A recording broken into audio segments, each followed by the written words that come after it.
Good afternoon, everyone. It is 12:02, so I'd like to be respectful of people's time so we can definitely get started. Again, good afternoon, and thank you for joining us today. I'm so excited about this conversation that we're about to have. Really looking forward to your thoughts and insights as to how we can improve the permitting and licensing processes here at the CRC.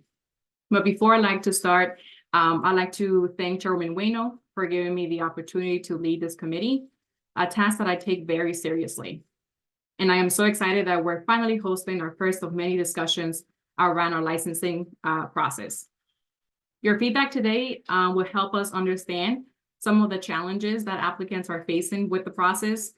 And some of you may have already received an award, which is excellent, so that your feedback could tell us what worked and what didn't work for you. And also understand some of the areas that are currently working for the applicants that are just starting the process. Just a quick update. Since our applications went live 2 years ago, the board has approved 1,428 conditionals, 338 conversions, and 176 annual licenses. To date, we have approximately 240 adult use cannabis licenses that are operational, and we are confident that this market would only continue to grow and develop into a national model.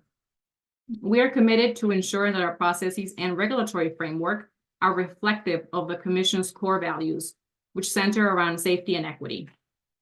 This committee has some serious duties to carry out. One of them is evaluating the permitting and licensing rules to ensure that our processes are effective. Second, analyze data to ensure that we have an adequate number of medical and adult use businesses to meet market demand. And lastly, as you have seen in previous board meetings, this committee makes recommendations to the board regarding any amendments to the licensing and permitting process. As I had mentioned earlier, today's listening session is the first of many conversations around this issue.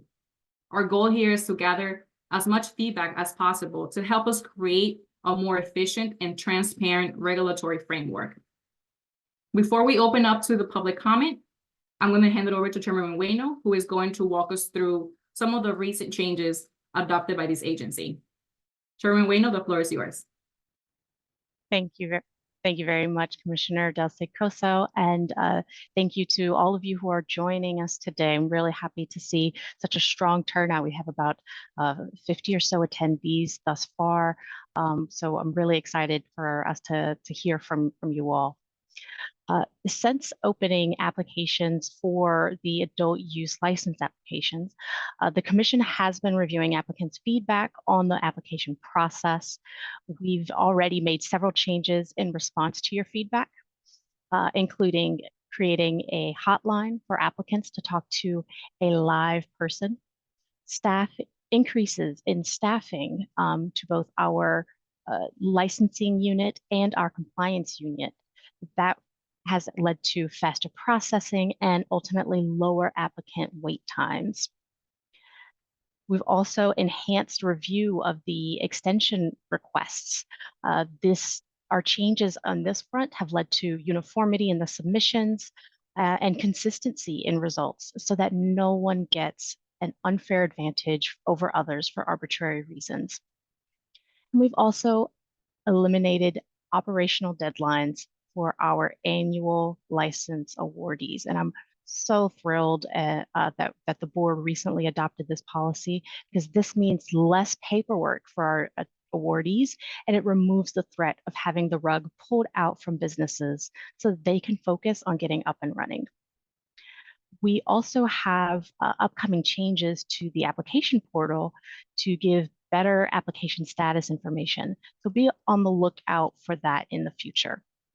So though many of you have already used other means for sharing your concerns and ideas about the application and licensing process, today's listening session is a more formal space for the Commission to collect your ideas. And while we are required to operate within the parameters of state laws and regulations, the ideas you share may be used to improve the Commission's processes to ensure efficient licensing and permitting process for all of our aspiring cannabis business owners. And with that, I will kick it back over to you, Committee Chairwoman Delcecoso, to launch us into our public comments. Thank you. Thank you, Chairwoman. I appreciate that. So we do have some housekeeping items for the public comment that I'd like to share. We are limiting your remarks to 3 minutes. We have approximately 25 registered speakers, so we are very excited about the turnout today. And I'm seeing that we have about 70 attendees. So again, thank you for joining us. If you did not get a chance to register to speak today, please submit your written comments by no later than tomorrow, May 17th at 5 p.m. The link is there, so please feel free to submit your written comments. And just to note that we will not be answering any application-specific questions. And at the same time, we cannot give business or legal advice. So just to keep those items in mind. And I'm going to turn it over to Director Mike White so that he can call our first 3 speakers. All right. Thank you both to Committee Chairwoman Commissioner Maria Del Secoso, and to Chairwoman Diana Wainu, and to all the staff behind the scenes who stand at the ready to help assist us and who are assisting us with this webinar and our Q&A and comment section. All right. So just like our public meetings, if you've been to some of our all virtual public meetings, I will call out the first 3 names. Please make sure your first and last name matches with the first and last name that you registered with. If you are signed in, it's just your first name or just your last name or not the same name that you registered with, please sign out and sign back in. We will not forget you. All right, so I will call, and once your name is called, please raise your hand so that we may locate you, and we will start the clock. And please restate your name for the record, and apologies in advance if I mispronounce your name. So the first 3 names I'm going to call is Jessie Marie Villers, Aslan Zadeh, and Margarita Duzlaki. Any of those 3 individuals are here, please raise your hand.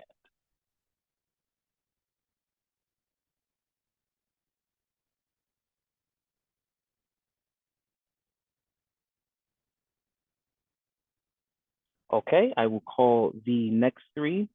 Deborah Bloom, Tui, spelled T-U-I-I, Tahir Johnson. If any of those 3 individuals are here, please raise your hand and I will unmute you.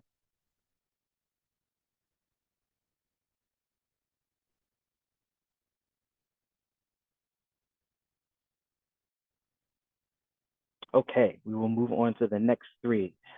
Edwin Paradis, Atway Faiz, and Marzouk Muhammad. If any of those 3 individuals are here, please raise your hand and I will unmute you.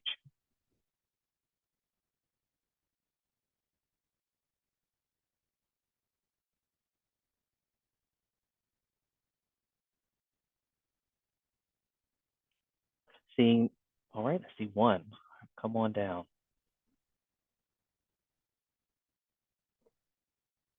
So Edwin, I only see your first name. If you can sign out for us and sign back in with your first and last name in the display, please. Thank you so much.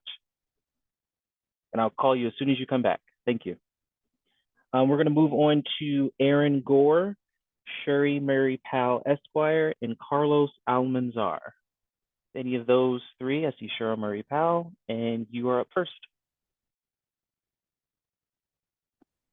Hello, good morning, well, good afternoon to everyone. Thank you so much for this opportunity to give feedback in this listening session.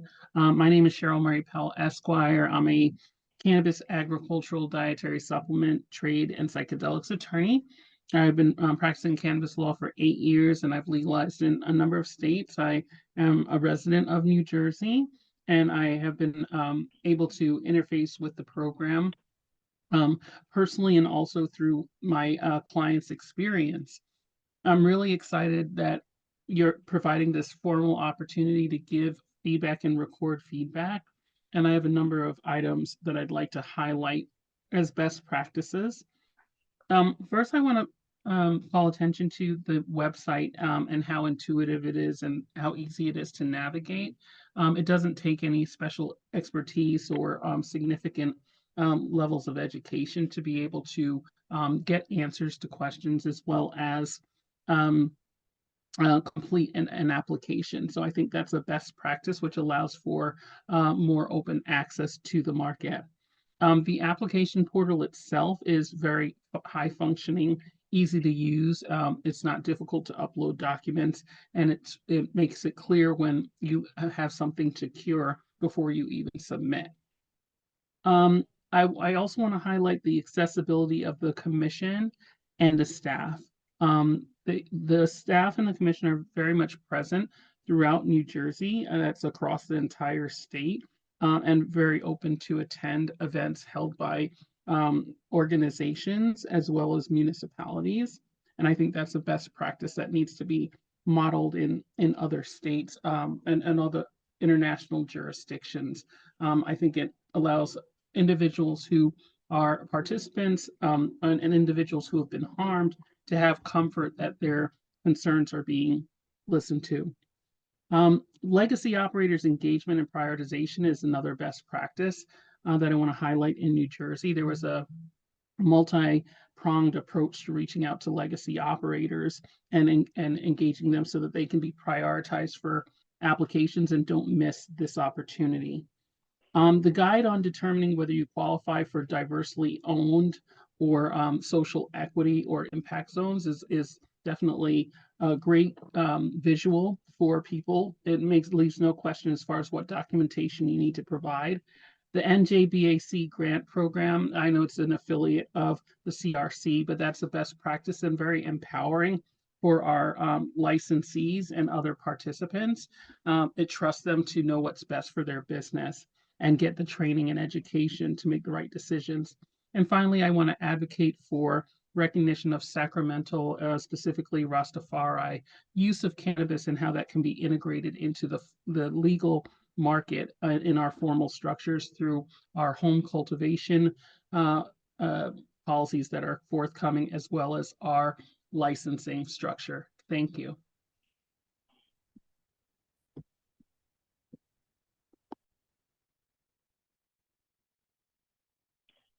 Thank you. And I see Carlos Almanzar.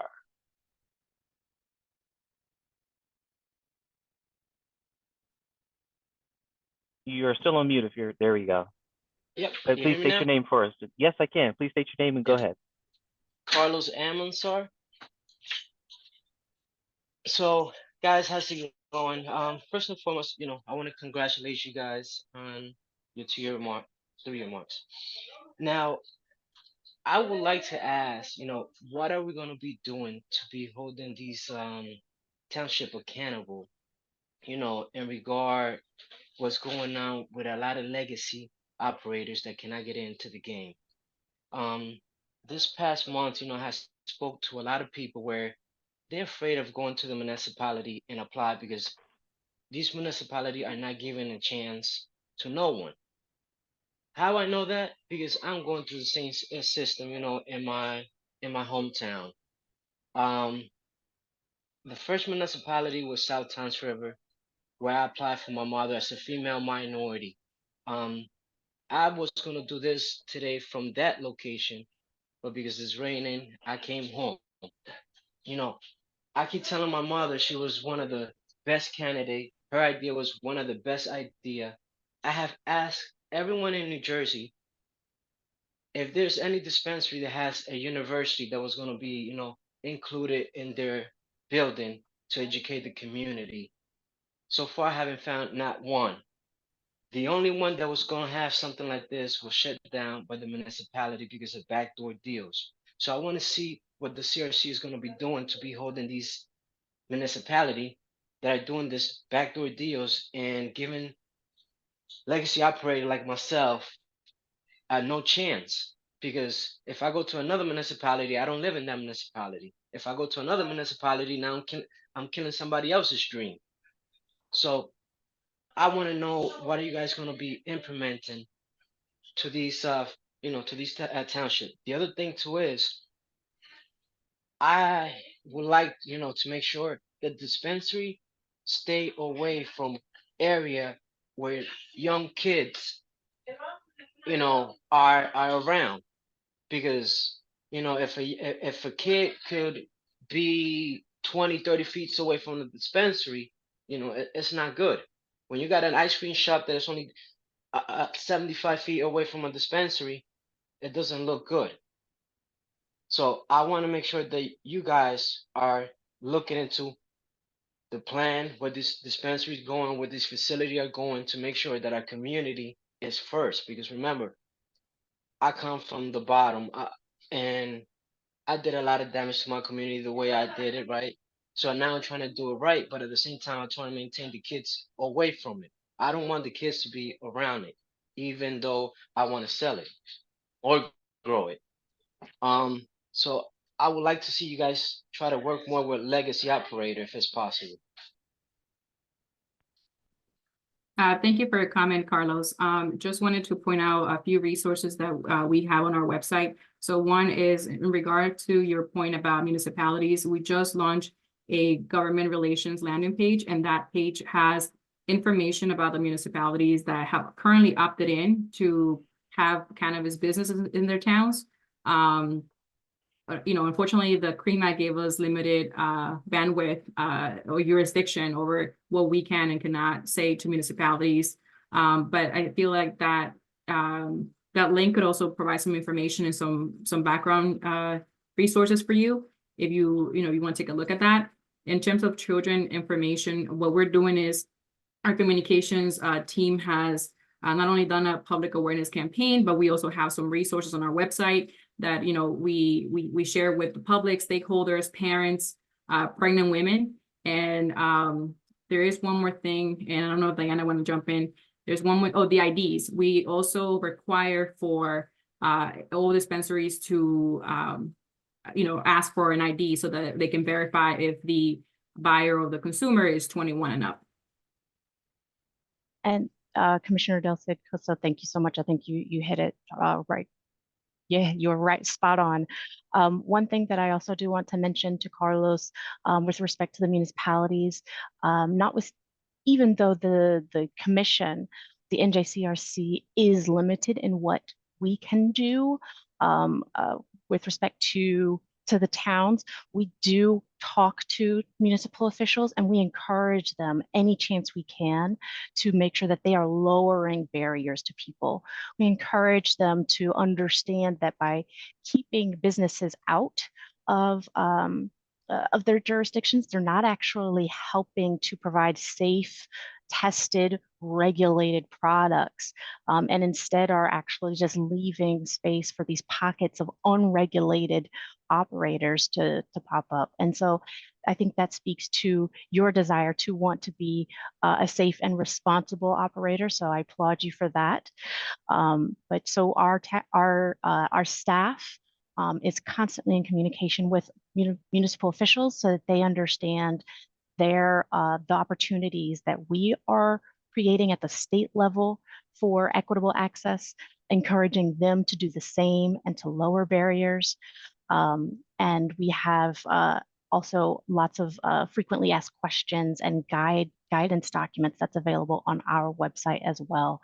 So if you do talk to any municipal officials that have questions, feel free to refer them to us for information so that they know that they don't have to recreate the wheel and they don't have to make it harder on operators as it already is.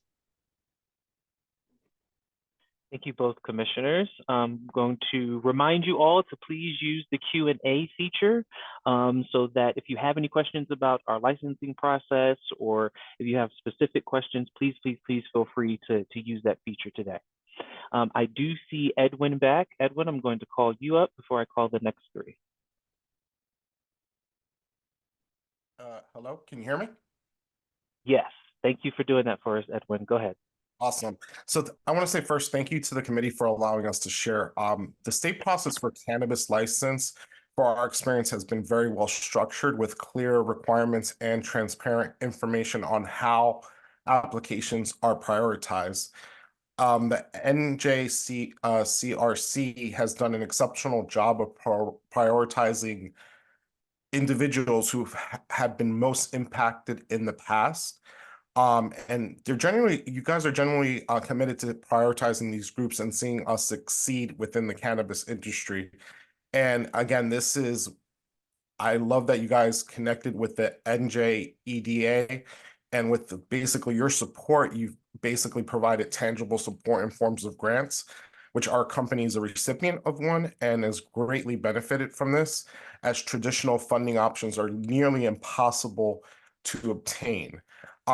It's commendable that the NJCRC is prioritizing these most effective, and this must be mirrored at the municipality level. Without such alignment, our collective efforts will be less effective, as municipalities have the discretion to favor large cannabis corporations or have their own set of priorities. So we recommend that towns opting in for the cannabis-related businesses be required to commit to the same prioritization standards as the NJCRC if allowed legally. Our company has also faced significant challenges in navigating the various requirements of the different municipalities, from inconsistent document requirements for support letters to wide-ranging leasing fees from $1,000 to $25,000. We would recommend capping municipal licensing fees and differentiating fees to prioritize groups, and similar to the local cannabis transfer tax, as you capped it at 2%. And really, zoning for cannabis approved areas also imposes a major challenge. Some towns designate industrial and manufacturing areas for cannabis retail dispensaries, which really hinders the business to thrive. A recommendation here, if legally possible, is have municipalities allow dispensaries to operate in commercial retail businesses, again, following being away from schools, churches, and etc. And cannabis entrepreneurs still need more access to capital. The grants were a great first step, and we are truly grateful. However, access to no interest or low interest loans would provide additional relief to businesses facing substantial startup costs. And thank you for your time and allowing us to share our journey within the cannabis industry. Thank you. Thank you so much, Edwin. Could you just state your name for us, your first and last name before you go? Sure, it's Edwin Paredes. Thank you so much. Thank you. I'm going to call the next three, and that is Leo Bridgewater, Cindy McCoy, and Tim Wygand. Leo Bridgewater, Cindy McCoy, and Tim Wygand. I see you, Tim. If you could just state your first and last name for us, that would be great. Hi, my name is Tim Wygand. I'm with Valley Wellness. We are an ATC that also holds a Class 5 retail permit. We've been operating for about a year and a half in Raritan, New Jersey. Commenting on what is known as the supply chain issue, which is caused by requiring operators serving both medical patients and recreational customers to maintain two instances of that.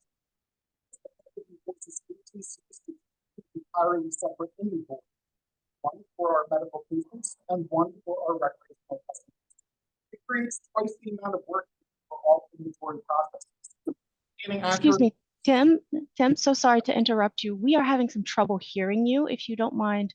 And if the committee chairwoman would, if it's okay with the committee chairwoman, I would like to give Tim, to restart Tim's time and just ask him to speak up so that we can make sure that he gets the full benefit. Yeah, that's fine. Yeah, we can start over. And I think it might be his connection. Hopefully he's in a space that he can hear us and we can hear him. Thank you, guys. Can you hear me a little bit better now? Yes, that's much better. Thank All you. right. Thank you. No problem. Sorry. So again, and thank you for this opportunity. I do appreciate what you guys are doing here. My name is Tim Wygand. I'm with Valley Wellness. We are an ATC that also holds a Class 5 retail permit. We've been operating in Raritan, New Jersey for about a year and a half. And commenting on what is known as the dual supply chain issue, which is caused by requiring operators serving both medical patients and recreational customers to maintain two instances of metric. This effectively forces ATCs to keep two entirely separate inventories, one for our medical patients and one for our recreational customers. creates twice the amount of work needed for all inventory processes, maintaining accurate counts and completing routine reporting. We understand the intention of the requirement, which is to ensure inventory is prioritized for medical treatments and that all proper taxes and fees are being accurately accounted for all recreational sales. However, there are better ways of accomplishing this other than requiring two separate instances of metric. In truth, both feats would be easier accomplished if ATCs only had to use one instance of metric. Medical inventory can be prioritized using a dispensary's POS system, where settings can be enabled to automate and ensure quantity thresholds and inventory stock levels remain accurate. POS settings can also be enabled to automatically identify recreational sales and apply all applicable taxes and fees. Requiring two separate instances of metric also means an ATC has to two separate instances of our POS systems and e-commerce menus. In essence, it requires a single dispensary to operate as two separate stores. This creates additional software costs for ATCs, as we are being charged by Metric, our POS companies, and e-commerce platforms for two separate locations. Changing the requirement to allow ATCs to only use one instance of Metric will not only reduce workloads and make processes more efficient, it will create notable cost savings as well. This is also likely true for the CRC's own operations.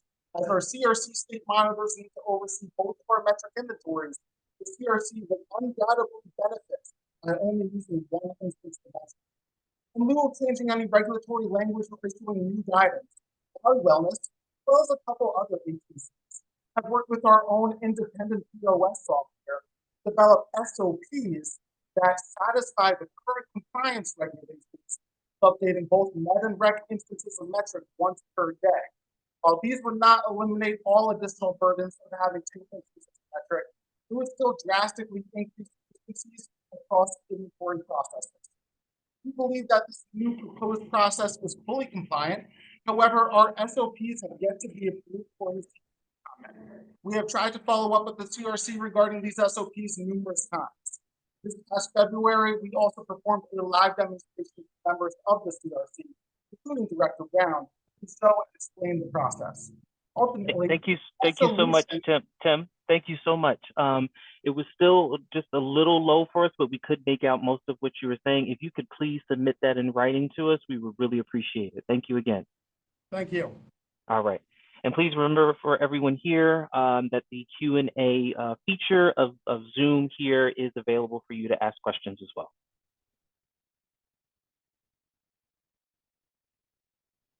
So I'm going to call the next three names.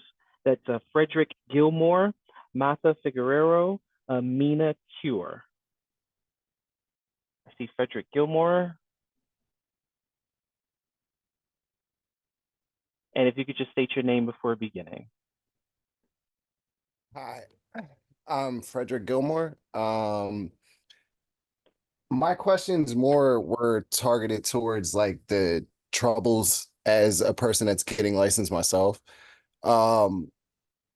The troubles are in like the real estate community. Like, what is the CRC doing to educate the real estate community, as into what they need to help us get the proper spaces? Also, as far I heard someone approach it earlier, the community information. I have seen a lot of the underground community where you get the unregulated cannabis and things like that, but a lot of them I've talked to really do want to have businesses themselves, but don't have the information that maybe I have, being a person that worked in legal cannabis. So I was able to learn the laws as you guys were making them and figure out what I wanted to do as a business owner. So like, what are you guys doing to kind of help them get that information, or maybe get more of that information in the community? Funding, also huge issue that I've run into.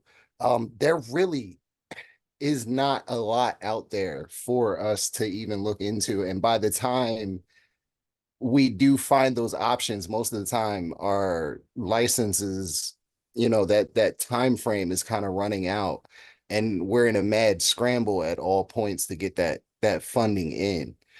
So is there any way you guys could help us with those time limits on those funding issues?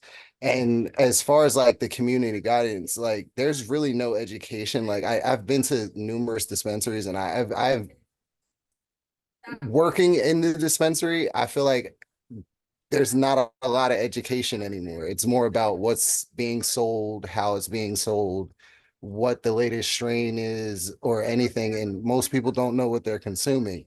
So can we get more education in the community? And that was pretty much it on my list. Thank you so much, Mr. Gilmore, for providing your thoughts and those questions. I can respond to some of the points that you're raising with respect to real estate. So because we, the commission as a government agency, doesn't really have has limited authority in how landlords or property owners use their property, or how much money they charge to rent or lease their property. The tools that we have largely been using to try to tackle the real estate issues are messaging. And so we underscore that everybody has a role to play when it comes to supporting the equity work that the commission is trying to do.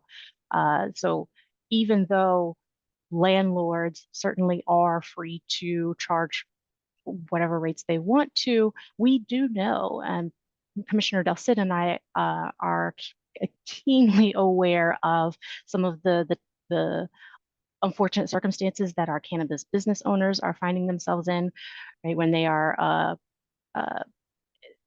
theoretically or principally in agreement with a landlord or property owner on rent rates, and then at the when it comes time to execute an agreement, the rates are jacked up or tripled or quadrupled.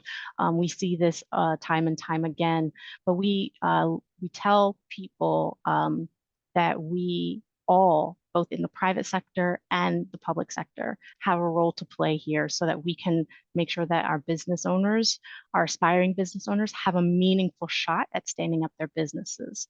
So that includes property owners. We are sure to call that out, and though there's not much that we can do to limit the rates that some property owners are charging, we do try to let people know that it's important for businesses to be able to have a real chance, a meaningful chance, and an equitable chance at setting up their dreams, because this truly should be treated no different than a flower shop or a restaurant or t-shirt business. So our role there is a bit limited, but I wanted to highlight that this committee is keenly aware of those real estate issues, and a lot of the work that we've been trying to do is around messaging. Thank you, Chairwoman Bueno. I just wanted to also point out, just answer one of the items that our speaker brought to our attention is also the Business Action Center, BAC, is offering also a cannabis training academy, and they're providing a lot of information. They're training what it sounds like a training academy for those who would like to start up a business. So I believe they just released information about who their instructors are going to be. I think a lot of them are folks that are in this space or have been in this space for a while. So I think it's going to be great, and I do encourage you to stay, in the loop of what they're doing.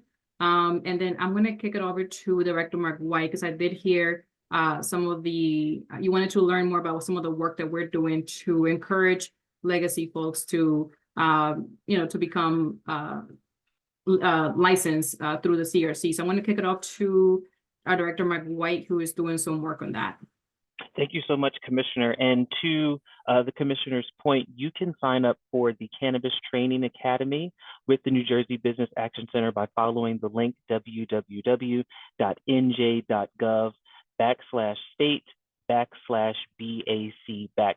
And as soon as you get to their webpage, the Cannabis Training Academy dropdown is right in the center of that webpage. This is a free, as she said, a free technical assistance program that we really want community, real community, to sign up, excuse me, to sign up for. And they should be launching very soon. We are really happy to work with legacy individuals. We've accumulated some legacy leaders of all kinds of backgrounds and geographic locations in the state and out of the state. And they provided recommendations for us that the CRC has really already implemented. And one being the technical assistance program. To your point, one of the very first recommendations was education and access to capital. And we hit the ground running with a free technical assistance program for any New Jersey residents to take. The first 3 courses will be free, will be accessible to the public. That will cover the history of legalization in this state and in this country, and it will also cover our prioritization review process. To continue on to these courses, which you can take at your own pace, you would have to certify that you are in fact an impact zone business. And so those courses will handle standard operating procedures, how to understand and navigate our application process. So as you can tell, we are very excited about it. And so as we do all we can, right, to outreach and to reach individuals, true community leaders and legacy individuals, our reach is not enough. As much as we try to do, it is not enough. And so we will reach out to you, Mr. Gilmore, to connect us to individuals that you may know that would want to transition from the unregulated space to the regulated space. But please know that the New Jersey Cannabis Regulatory Commission welcomes that conversation and welcomes that level of participation, and already seeing true legacy individuals receiving their annual license and open and operating legitimate regulated businesses. So thank you for those comments. Please remember to use and utilize our Q&A feature. Make sure it stays lit. And thank you so much. We will move on to the next 3 commenters, and we will run through the list for those that might have names we might have already called and have not been called just yet. But before we do, I do see Amina and Miriam Cure, who both signed up and I believe might be giving comment together. So go ahead, ladies. Hi, it's Amina Kure. Hi, Miriam. We're giving comment together. First, we just want to apologize for missing the other 2 meetings. Really sorry about that. Secondly, we want to actually just tell you our progress and let you know where we're at. I just want to, this is Miriam speaking. I just want to touch base on what Edwin P said earlier about like funding and new businesses needing that funding. He's 100% right, because like honestly, that's where our issue was at. The last meeting that we were at, we figured out a way to get funding and not use like the large I guess investors. What we did was we sold like small pieces of equity to family and friends. And the way we got the idea is actually on the way to the CRC meeting that day. One of our battle buddies gave us a call and was just like asking us if we needed any help. And she basically offered to give us all of her disability money every month until like we didn't need it anymore. And she's like, well, you don't have to pay me back. It could be 2 years, 3 years. I just want to see you guys like succeed. And when she said that, we're like, you know what? If she believes in us like that, like there's got to be other family and friends that have that much faith in us as well, especially since we have the faith in ourselves. So that's what we did. That's the route we went. We went to family and friends. And to be honest with you, that really seemed to help. Like there were a lot of family and friends that wanted to get into the industry, but just didn't know how to. And our mission right now at this point is pretty much to give them an opportunity and people like us an opportunity. So what we decided to do is, like we spoke last time, we said that we were going to do manufacturing and cultivating because we wanted to be able to provide ourselves with our own product. So once we offered them like a small piece of equity, they came on board and they actually asked like when you guys do manufacturing and cultivating, they want to be involved in that too. So whatever investment they put in, whatever they get out of it, they're not even going to pull it out. They're going to invest in us again so that we can push forward with the cultivating and manufacturing. Like pretty much as a family and friends type business. And also like with finding like vendors and stuff. Honestly, the real cannabis entrepreneur conference, we want to thank Gary and Marie George, because they're like that platform really helped us a lot with finding like the right vendors that like fit best with our brand, and not having to like just find one vendor and just go with that person because we don't know anybody else. They give you like a platform where there's a couple of different people that you can actually talk to them and see like, all right, well, does this accountant work with me? And they're affordable as well. Exactly. So you're not killing yourself. Like, honestly, we're really, really like we're broke. Like all of our money, like our money that we have for ourselves is not for the business. That's supposed to be for us to survive. Our disability money, that's what we've been putting into the business. And as broke as we are, we're happy. Like we've never been happier than we are right now, because we know like we have a purpose, and it's not just us. It's like we have a team with us. I don't like saying behind us, because like they're side by side with us. Yeah, we have a team with us that we could do this together. So that's really all we really. We just wanted to actually just tell everybody out there, anybody that's listening, like it can be done. Like go to your family and friends, and if they're like all they have to do is believe in you, and if they believe in you, you'll be all right. You can do it, and like quitting is just not an option. No, not at all. You can do it. Like you really, really can. I mean, you're gonna be like really, really broke, but I mean, that's just going to be temporary. And honestly, like money is really nothing. It's just like this experience, this journey. It's like making me a stronger person. You too, right? Yeah, it is. And I'm not going to sit here and say like money isn't everything. The money would help. Like if we were in a position to whereas we could just fund everything ourselves, or if some of the investors were actually trying to help the little guys out there, it'd be a different situation. But Thank you so much, Amina and Miriam. And as always, we'll follow up with you, and thank you for your comments. Did we say too much? No, you did not say too much. Okay, thank you.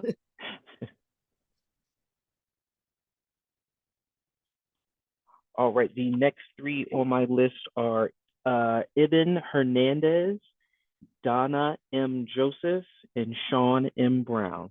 That's Ibn Hernandez, Donna M. Joseph, and Sean M. Brown.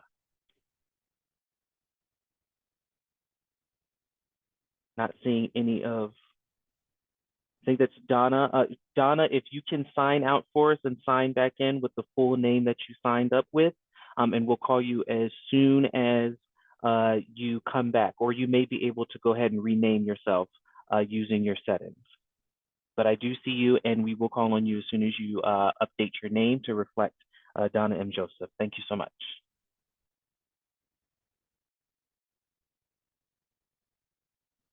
The last two for the list, and we'll run through individuals, commissioners who have not given comment and might have came late. So that's Christopher Horning and Aaliyah Hall. Yes, I know I did see him. Okay, if you just state your name, you can go ahead and get started.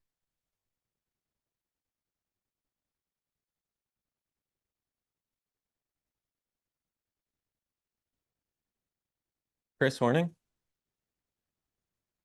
Go ahead. Hi, my name is Chris Horning. I'm the co-owner of Neptune's Garden LLC with my mom, Virginia.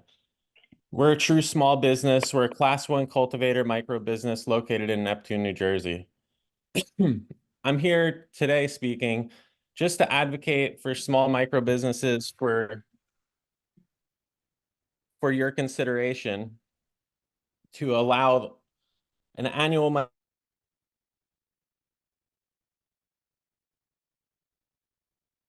I think we lost them. Wesley.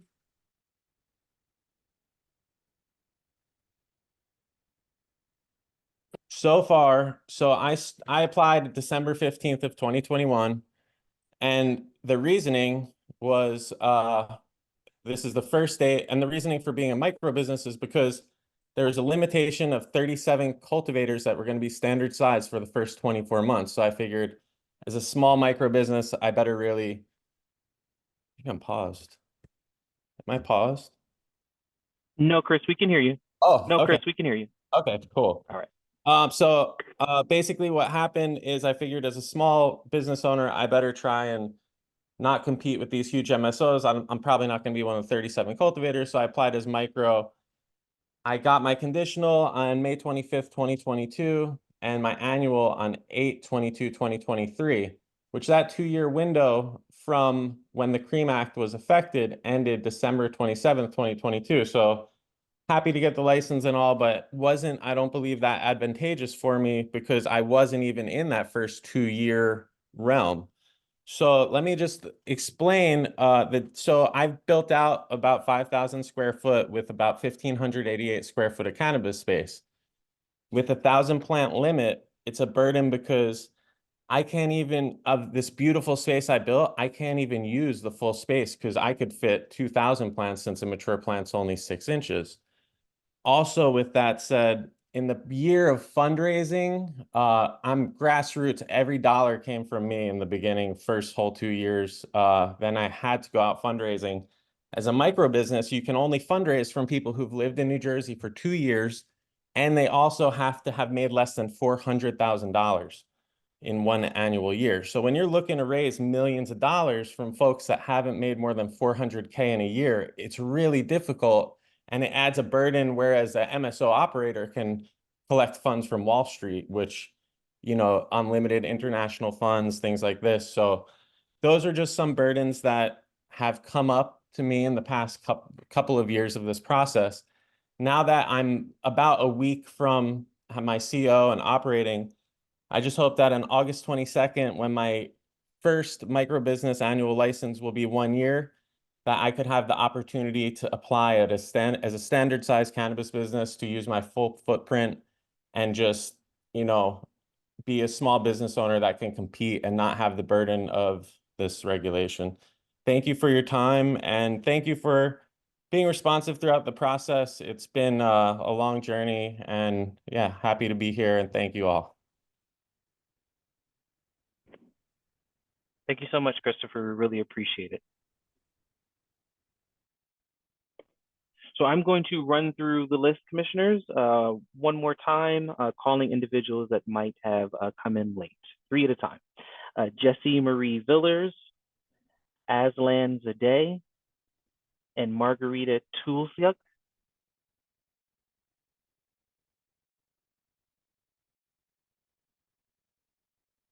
Adaway Fife, Marzouk Muhammad, and Aaron Gore.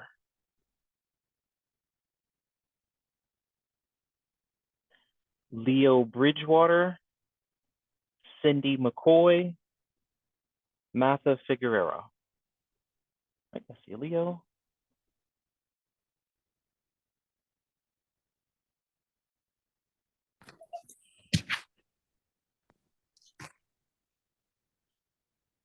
And Leo, I think we can hear you.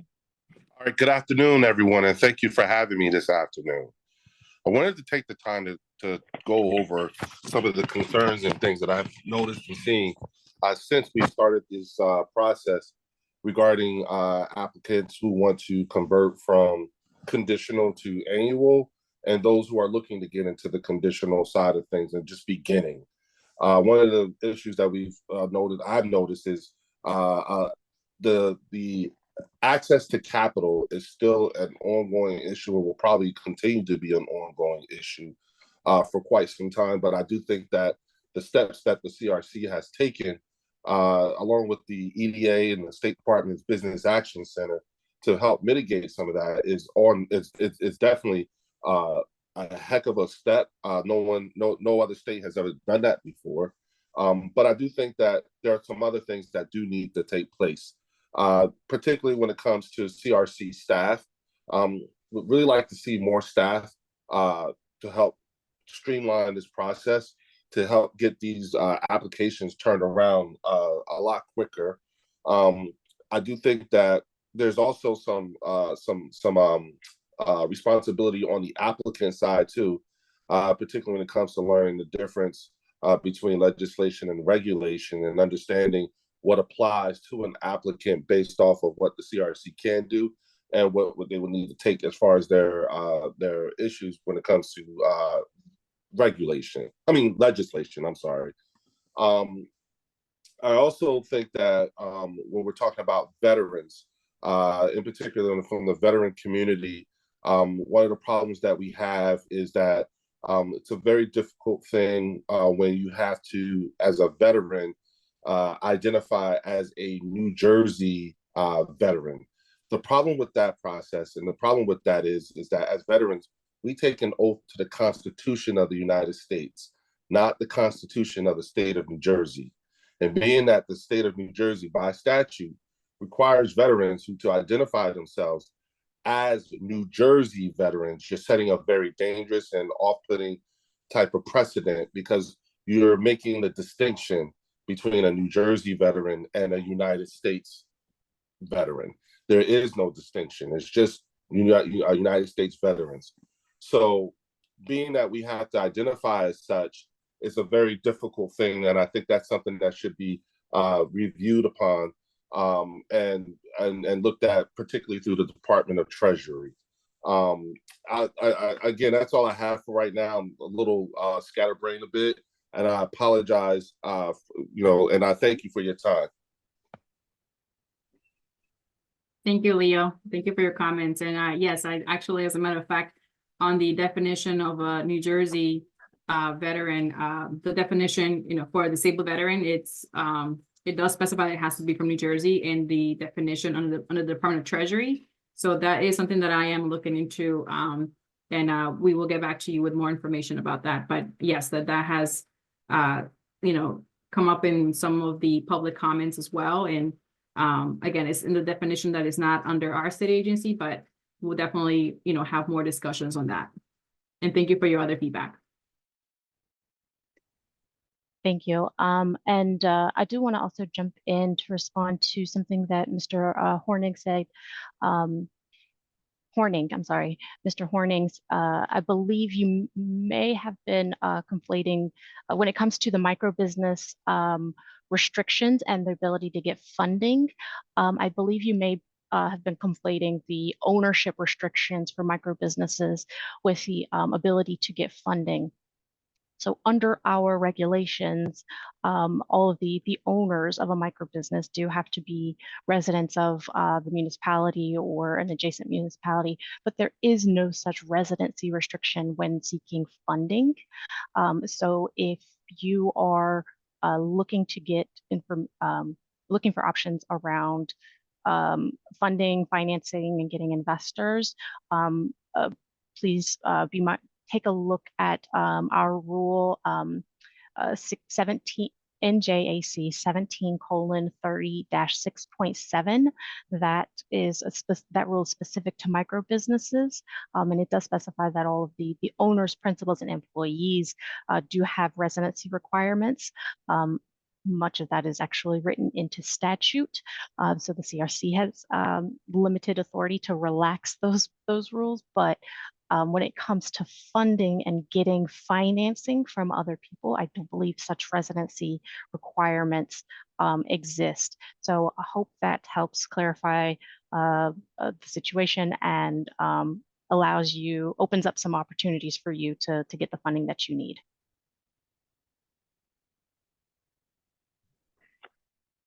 Thank you so much, commissioners. I do see Donna M. Joseph, so I'll call you in just a second, but I am going to call the last three names for a second time: Ibn Hernandez, Sean M. Brown, and Aaliyah Hall. Those are the last three on our list that we're calling a second time. Just in case you joined late, please raise your hand.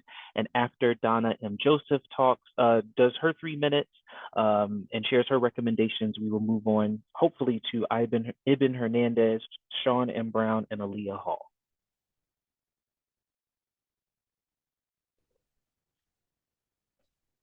Hello, can you hear me? Yes, yes, we can. Oh, hi. Okay, good afternoon. I'm Donna M. Joseph. And my question is, well, the issue that I'm having is with a municipality that gave me the resolution before me putting in my application. Now that I submitted my conversion and I want to put my application in, they are saying that I need a full final license in order for them to accept the application.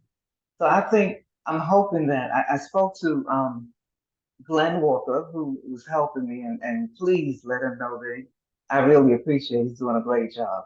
I did let him know what issue I was having, and I'm hoping that we can give guidance to the town that I'm dealing with on how that process is, because I'm confused. I don't know why I would wait until I get the final license from the CRC to submit my application. So I don't know if other people are having issues like that, but if they are, um, I'm hoping that someone could reach out to them and, help them with that. So basically, that's all I really wanted to say. You guys are doing a great job. And I hope that I can get through this process. Well, Donna, that is all. just wanted to clarify what exactly is your question or your ask from us so that we can, assist better.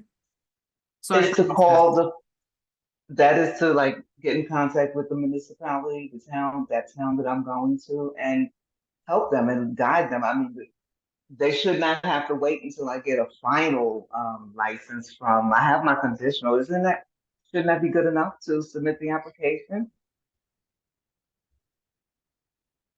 Yes, so anybody who is looking to submit an annual license application does need that resolution of municipal support. I think I know our team did have, we were seeing some confusion around this requirement early on, where some municipalities were asking for the state license before giving the municipal resolution, but that's actually not possible because by law, the municipal resolution of support has to be secured in order for somebody to apply to the CRC for a license.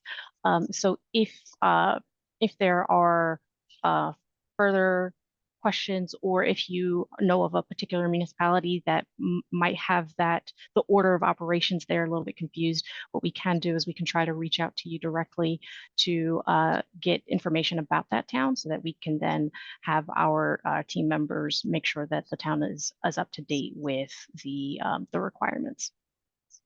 Okay, that'd be great.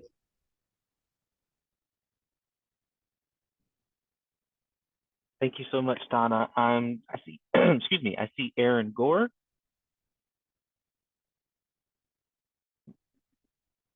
Sorry, one second.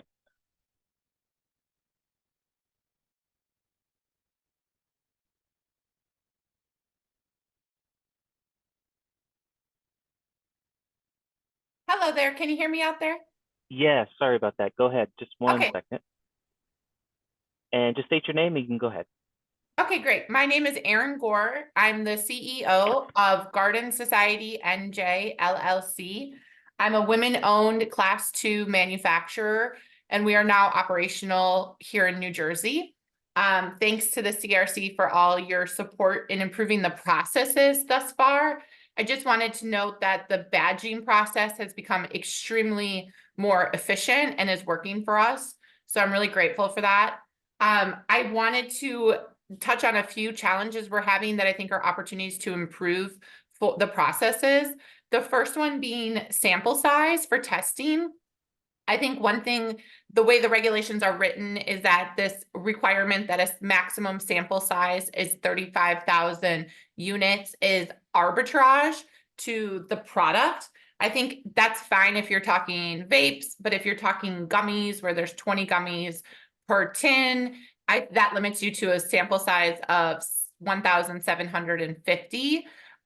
So all of a sudden your cost of goods is changed. So I think like there needs to be a little more either thought put into what the actual requirements look like for the end product, or specific sample sizes for each specific category of products, because having a fixed sample size maximum across all categories is a disadvantage to a gummy manufacturer like ourselves. The other thing I want to touch on is retention. So when you're maximizing sample sizes for gummies specifically, and you're looking at a 1% required retention, that is a lot of gummies that are going to be accumulating over time. As a 3-state operator, we know retention is really important, but I think the arbitrage number of 1% needs to be really rethought, because there's a lot of cost that's going into this retention sample that's going to be too large of a sample size. Secondly, I think that we should really refine the wholesale agreement process. Having to send every single agreement to the CRC is really cumbersome. At the end of the day, if we're transacting licensee to licensee within standard business terms, isn't it our responsibility to manage that? Does the CRC really need that quantity of paperwork? That would just really make it more efficient. And then finally, and lastly, is anything the CRC can do to increase access to capital, especially as a minority-owned business operating. Even though we're now operational, it's still extremely challenging with the prices of biomass and the prices of ingredients and the cost of labor. So like reinvesting in a grant program, reinvesting or opening up new channels to capital would definitely enable us to scale faster, hire more people faster, and continue to operate better. So those are really my 3 touches today, and I'm always available and open if anyone would like to take a tour or have further conversations.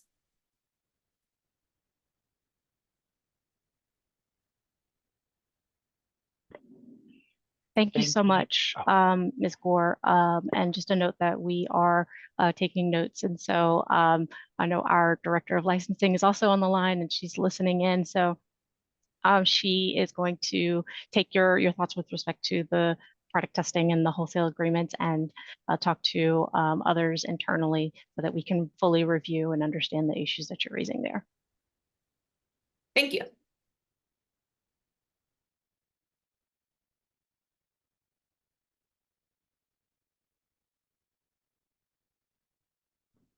I was on mute, so sorry. Thank you all for your comments so far. Chairwoman and committee chair, that concludes the registered speakers. Thank you, Wesley, and thank you for all those who registered to speak today. I think there was one more slide, and I would like for Wesley to turn to that with some resources. But before, we still have an hour to have a conversation with all of you. So I do want to open the floor to anyone who may not have the chance to register through the link, but, has any questions, not application specific, but if you would like to provide some feedback, even if you did not register, please do so or raise your hand. We're happy to call on you. And so these are 2 helpful contacts and also our phone number. But there's one more that I would like to share with you, which is not on there. It's crc.muni@crc.nj.gov. And that is if you have any questions regarding municipalities. So do we have any other, anyone from the public that would like to speak? Please Yes, raise your hand. Yes, Commissioner, we have 2 so far, and I will start to call them. Perfect, thank you. So the first is Dr. Felicia Stoller. Can you hear me now? Yes. Thank you so much. I'm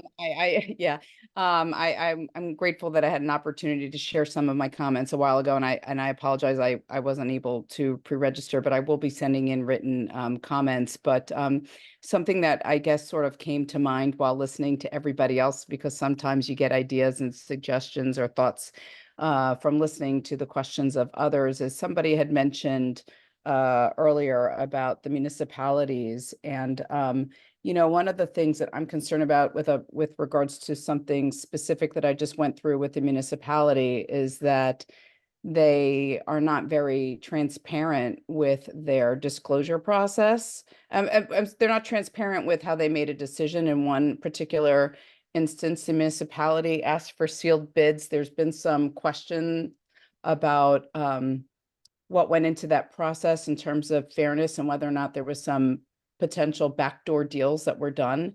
And specifically with regards to that, I have a concern with that because money was spent by other applicants in that process. And, who's holding the municipalities what is the word? Who's looking at the accountability in terms of the municipalities? We have what we need to do to get clearance and run through the CRC in terms of doing the right thing. But what happens if the municipalities are not doing the right thing? Like what goes on with that? And even one of the other applicants that, you know, in an application that we did just to start with the resolution before we even went through the state on another project that I'm involved with, you know, we've asked for, you know, an Oprah request and we're denied because they don't want to disclose people's financials, which nobody's asking for anyone's financials. We just want some transparency in the process.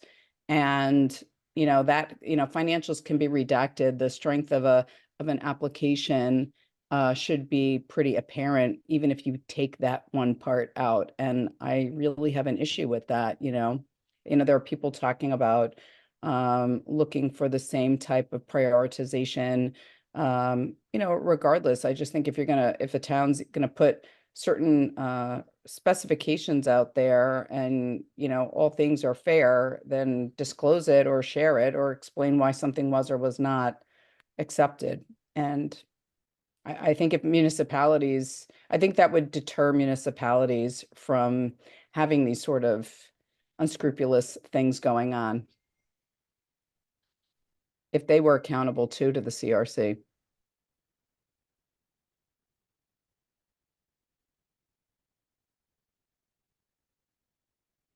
That's it. Okay, thank you so much, Dr. Felicia Stoller.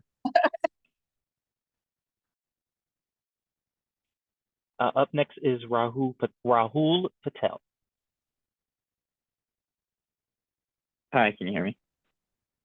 You're a little low, but try to speak up just a bit for us, and please state your first and last name. Yep. Hi, my name is Rahul Patel. I'm the CEO of Hamilton Farms, which is a licensed and operating cultivator in New Jersey. I guess first, thanks for doing this session. You know, a couple of observations after having gone through the process that might be helpful when you're dealing with others. I think the first point for cultivators, at least, when we were going through our inspection, the expectation from the inspectors was that we had everything ready to go from start to finish, meaning even like the packaging and post-harvest process, which is a little difficult for cultivators, I think, because, you know, it takes a while to grow the plants. It's not like you're going to be dealing with the post-harvest process until, you know, months later. So, you know, if you're trying to get cultivators through quicker, it might be one thing to consider is just that you could loosen up the requirements as far as the inspections go on, you know, the processes that actually wouldn't happen for several months anyway. The other, I think, is a general point. You know, I know that the CRC generally tries to approach things from the perspective of safety and equity. But, you know, I think there's space to sort of reinterpret at least safety. My observation has generally been that, you know, safety is taken as sort of a strict interpretation of, you know, you have to make sure that every business that's licensed is operating in as safe as a manner as possible, which obviously is the end goal. And that includes a security perspective. And from my, I think some of the security demands are sort of going overboard. But, you know, you could also think of safety a little bit more broadly in that the more businesses that enter into the licensed space, the safer the market is. And then from there, you can increase the demands as far as security and things like that. So if you sort of take the opportunity to reinterpret safety, you might be able to accomplish a little bit more in speeding up people getting into the market. And then another point I wanted to make, which is kind of tangential to licensing, but from what I understand, the CRC does accept letters of request on ad hoc situations, just to sort of, if things don't fit within, you know, the four corners of the rules, there might be situations where exceptions need to be made. I'd encourage the CRC to make those public. That sort of interpretive guidance is helpful to current operators and people who are trying to sort of figure out how their processes need to develop. And so if we have the benefit of exceptions that have been given to others, you know, hopefully we'd be able to rely on the same exceptions and you wouldn't have to repeat yourself. And then along those lines, you know, those letters of exception or letters of request are really helpful in sort of informal guidance. The informal guidance that the CRC has put out generally, it feels more like a recitation of the rules rather than pushing the ball forward. And so, you know, that's maybe something else to consider. I know some regulatory agencies use things like no action requests and no action letters, basically saying that, you know, we know the rules say something, but we will not take any adverse action against a business that operates in this specific way. Those sorts of tools, I think, are available for regulatory agencies, and I haven't really seen the CRC make use of them. And that's kind of a way to, I know the rulemaking process is difficult and long, but you don't need to sort of, there are other ways of providing guidance that's a little bit more flexible, that can be facts and circumstance related, but thank you so much, Rahul. Thank you so much, Rahul. We appreciate your comments. If you can also submit your comments in writing and any follow-up thoughts that you have too. Thank you so much. Next, we're going to call Mike Bajuz. And I just lost you, Mike. If you can raise your hand again. There we go. Hello, do you guys hear me? Yes, we can. Please just state your first and last name. Good afternoon, GCRC, the listeners. Michael Bayous here, founder and CEO of Green Light Cannabis. We are a disabled, veteran-owned, women and minority-led business, local mama shop. Everyone is 100% from New Jersey. We're based out in Franklin by Rutgers, New Brunswick, and after almost a year and a half of waiting for permits, we finally got them. We're into construction. Very happy, thankful for that. A few major things that, from my angle, I think a lot of people spoke about as well. Access to funding, NJ88 grants, we can make that available, stuff like that. Funding. Access to capital is very difficult. Point number two, what I'm noticing is the fact that I'm looking at Instagram, looking at different things, and I just don't understand the regulations in terms of, I know the regulations, it says no promotion of excessive smoking, no mascots, just a few things on top of my head that NJCRC noted. However, when you go to Instagram, I see different businesses having mascots, hosting parties, hosting smoking events, etc. So I'm just trying to figure out what exactly can we do, what can we not do, because there's not a clear line of delineation there. And the last thing is I just want to thank you to the CRC. You guys are doing a great job, and I really appreciate you. Director McWhite, as always, looking out for the little guy. We're, like I mentioned, disabled veteran, minority led, so I appreciate you guys. Thank you very much. Thank you. Next on our list is Jake Robbins.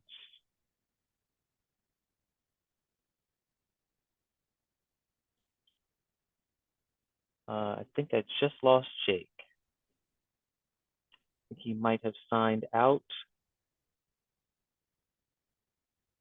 Okay, so currently at this time, the commissioners have opened up the floor to individuals who might not have registered and would like to speak, and please continue to use our Q&A feature. And so we'll give it a few more minutes, but again, if there's anyone here out of the almost 100 attendees, thank you so much for joining us. You can raise your hand if you have not registered to speak. The floors are now open.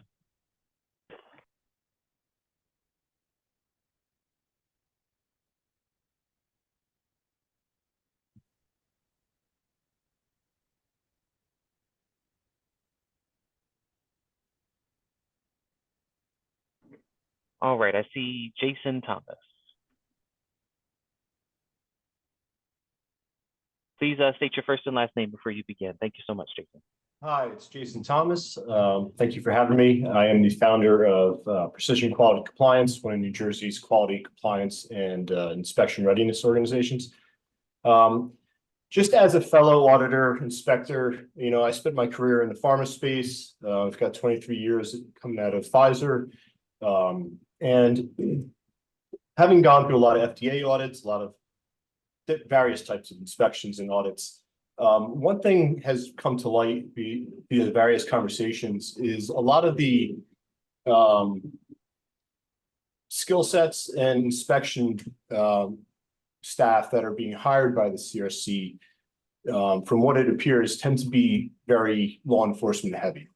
And just coming from the law enforcement, the life science space, I want to make sure we're not setting people up to fail, because if we have a good mix of people with various backgrounds from, food safety, food and beverage space, the nutraceuticals, pharma, right, technology, we're going to get a various set of questions being asked. My concern there is we have one inspector walking with, a law enforcement background, which is going to be very much, security focused, asking a set of questions.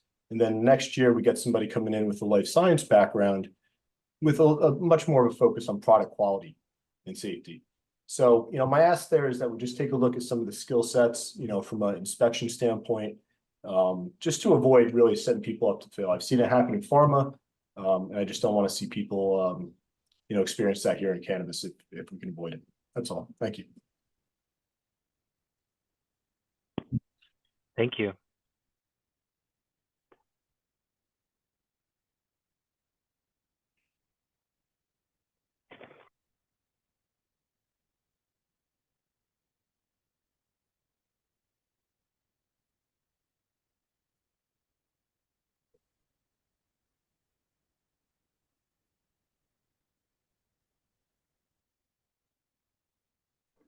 Okay, we're going to call Christopher again.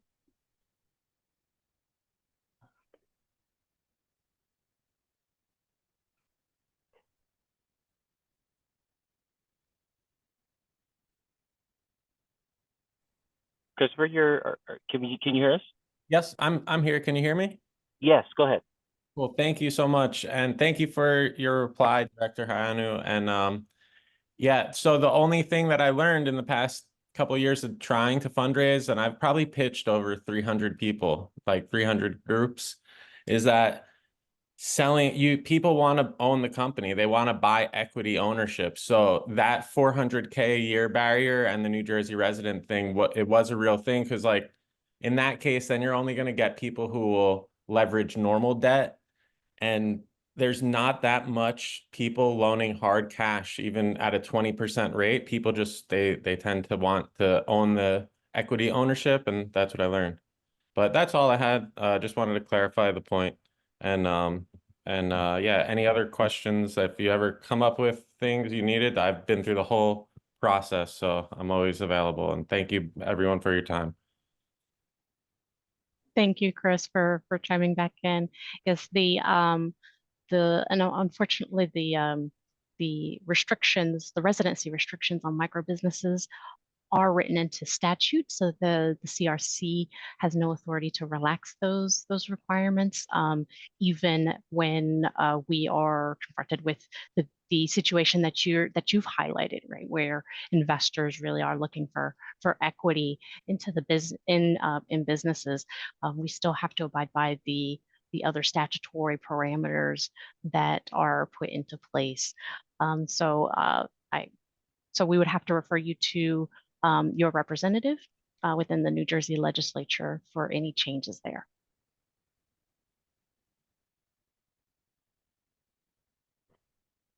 All right, I see Aaron Gore.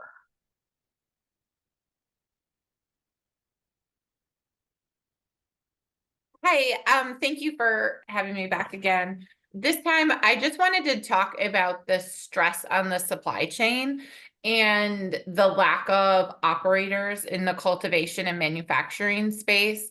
And as a manufacturer, I guess some people might tell me that's a good thing for me, but honestly, as a person who partners with other manufacturers and cultivators, I think it's really challenging, and I see supply really tightening for raw materials across the system. So one thing I really encourage the CRC is, I know that there has been laser focus to open retailers as fast as possible and to get them up and running, but I really encourage focus and effort around operationalizing more cultivators and manufacturers, because like distillate is in very short supply. there really is no like live rosin in the market. We're really limited in our biomass availability due to lack of cultivators and lack of other manufacturers. So I just wanted to make sure to like reiterate that that is definitely a serious need in the supply chain to have more operators operating so that the marketplace can start to evolve into a more standard operating marketplace. The other thing I just want to touch on is veterans, and just really encourage more access for veterans and anything you can do there to help, whether it's specific capital points or more opportunity for veterans in general. And then finally, the last point I just wanted to share with the CRC and the more broader audience is the On the Job program with the state of New Jersey. So we have been able to hire through On the Job in Passaic, and we are able to have 50% of those employees' payrolls paid for by the On the Job program. We have to show them our training program. It's only for a certain duration of time, and it's only for a certain ratio of non-on-the-job employees we hire. But I think it's a really incredible program at the state level in New Jersey. It's called OTJ, or On the Job. And I encourage other operators to take advantage of this because it really creates job training, and then also helps with financial stress because they do pay 50% of the employee's costs, who you hire through On the Job. So I just think that's not very well known, and I wanted to make sure the CRC knew about this program and that other operators knew about this program.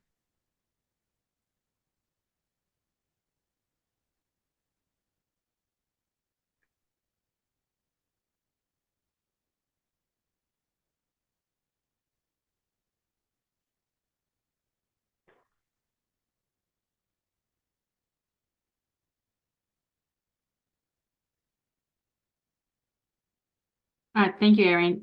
Wesley, I think we have one more last speaker, Fred Gilmore.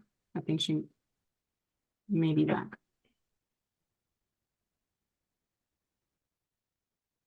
Hi, this is Fred Gilmore again. I know I'm going for the cultivation license, which I started planning this like a year and a half ago. So at this point in the process, like as far as funding there, I didn't want to like not leave this out there. I found that there are programs that are also reaching out to try to find people who need funding. And you guys should really like see what's on the internet, like Instagram. Like I found uh funding through like networking events, where just entrepreneurs were just trying to get involved in it. Even real estate entrepreneurs were trying to get involved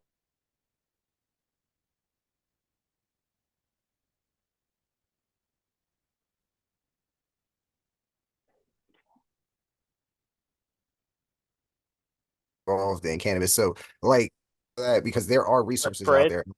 Yes. we just missed maybe like the last 10 or 15 seconds of what you just said. Could you repeat, go back maybe a few sentences and repeat what you said for us, please? Oh, for sure.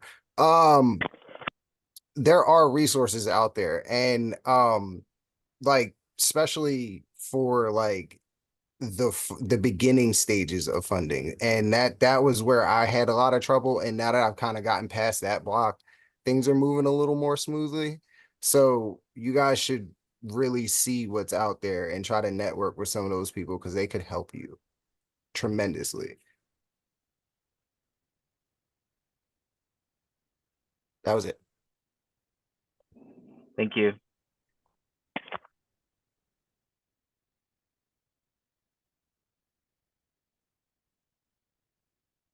And I think Wesley, our last one, Ruben Moreno.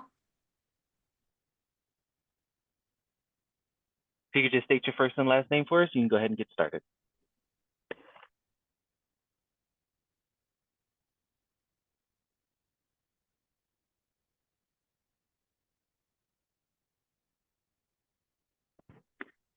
Ruben, I see you're unmuted, but we cannot hear you.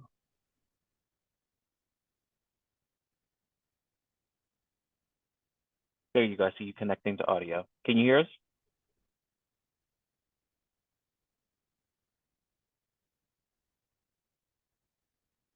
No, we still can't hear you if you are speaking. But I did see you connected to audio.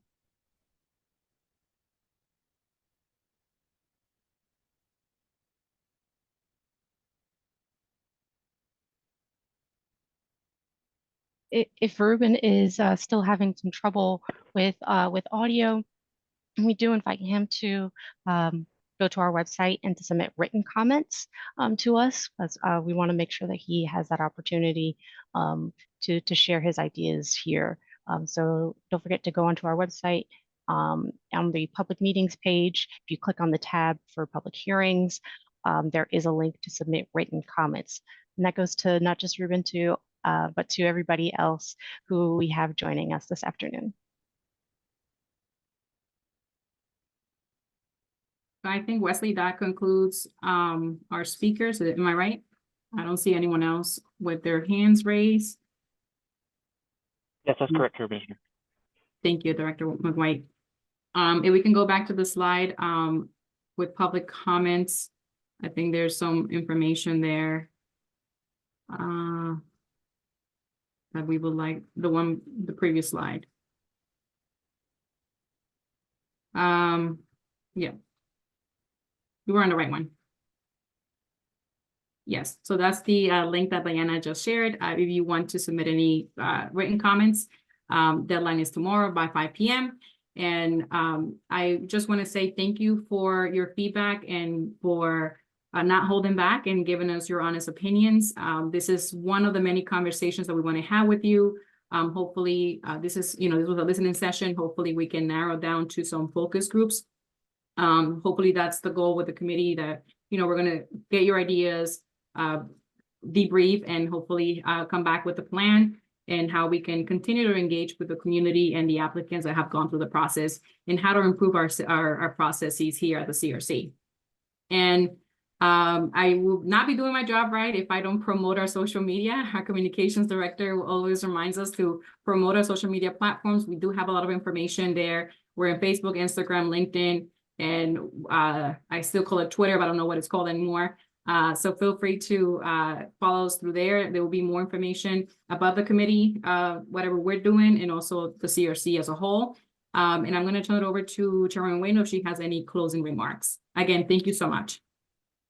Thank you, Commissioner Del Coso, and thank you to everybody. I want to echo Commissioner Del Coso's thoughts.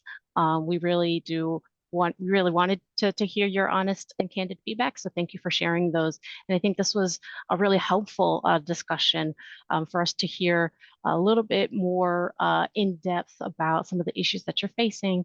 I know we aren't always able to dive in as deep during comments that are raised during the public board meetings, but I was really happy to hear from everyone today, and I'm excited to take this information back to see what we could, how we can improve our application and permitting processes.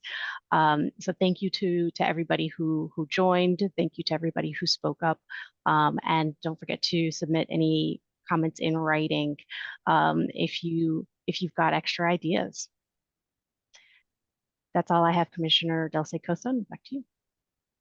Thank you. Well, that concludes our event today. Again, thank you for joining, and have a wonderful afternoon.